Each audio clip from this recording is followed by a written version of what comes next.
ফ্যাসিবাদ হাসিনার বিচার কার্য পরিচালিত হয়েছিল একেবারে ওপেন ভাবে, জনগণের কাছে তার রেকর্ডে, এবং সাংবাদিকদের নিয়ে এসে যেগুলো প্রচার করা হয়েছিল, সেখানে আইসিটির প্রধান যিনি ছিলেন চিফ প্রসিকিউটর, কোনো কারণ ছাড়াই তাকে সেই পদ থেকে তাকে স্যাক করা হলো। সেখানে যাকে বসানো হলো তিনি বলছেন এই রায় যেগুলো দেওয়া হয়েছে এবার পুনর্বিবেচনা করবেন। তার মানে কার বেনিফিশিয়ারি, কার সাথে মুসলেকা দিয়ে ক্ষমতার আসনে বিএনপি বসেছে, কোন ইঞ্জিনিয়ারিং করে ক্ষমতার আসনে বসেছে, জনগণের বুঝতে এখন আর বাকি নাই। যদি তারা এগুলো কন্টিনিউ করতে থাকে, আমরা চাই দেশের যে তীব্র সংকট তৈরি হয়েছে, গ্যাসের সংকট, তেলের সংকট, জনজীবন বিপর্যস্ত হয়ে পড়েছে, দ্রব্যমূল্যের ঊর্ধ্বগতির কারণে আজকে মানুষ দিন আনছে দিন প্রতিদিনকার জীবন যাপন পরিচালনা করতে পারছে না। গত এক মাসের মধ্যে 17 লক্ষ বেকারের অ্যাড হয়েছে আমাদের বেকারত্বের খাতায়। 6,40,00,000 মানুষ এখন দারিদ্র সীমার নিচে বসবাস করছে।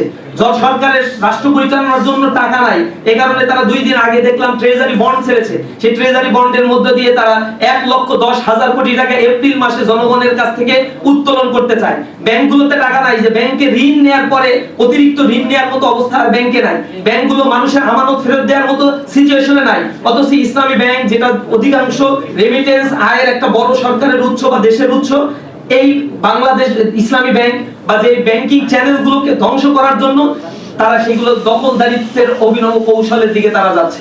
একের পর এক প্রশাসনিক দপ্তরগুলোতে নিজেদের লোক বসিয়েছে, অথচ তারা নির্বাচনের পূর্বে বলেছিল এখানে রাজনৈতিক বিবেচনায় কাউকে প্রশাসক হিসেবে নিয়োগ দেওয়া হবে না।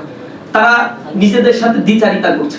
আমরা বলছি এই মুনাফিক চরিত্র যদি বাদ দিতে না পারো, মুনাফিকদের পরিণতি আল্লাহর কাছেও যেমন করুন, এই মুনাফিকদের পরিণতি দুনিয়ায় আল্লাহ রাব্বুল আলামিন তাদেরকে লাঞ্ছিত করেন, এই জনগণের মাধ্যমেই তাদেরকে অপদস্থ করা হবে।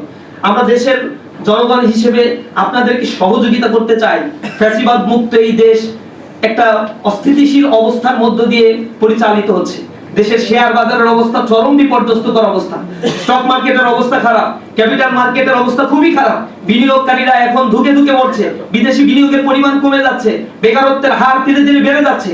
এত সংকট আইডেন্টিফাই না করে বরং এমন কিছু বিষয়গুলো নিয়ে দেশের মানুষের সামনে আলোচনা করা হচ্ছে, অথচ জনগণের বেসিক প্রবলেমগুলো মিডিয়ার মাধ্যমে প্রকাশ করা হচ্ছে না। মেইনস্ট্রিম মিডিয়া এই কথাগুলো বলছে না, এগুলো প্রচার করতে সামহাও দিচ্ছে না। এই মিডিয়া কুয়ের মাধ্যমে তারা জনগণকে একটা অন্ধকারের মধ্যে রাখতে চায়, যে অন্ধকারের মধ্যে আওয়ামী আসলে রেখেছিল এবং তার পরিণতিটা খুব খারাপ হয়েছিল।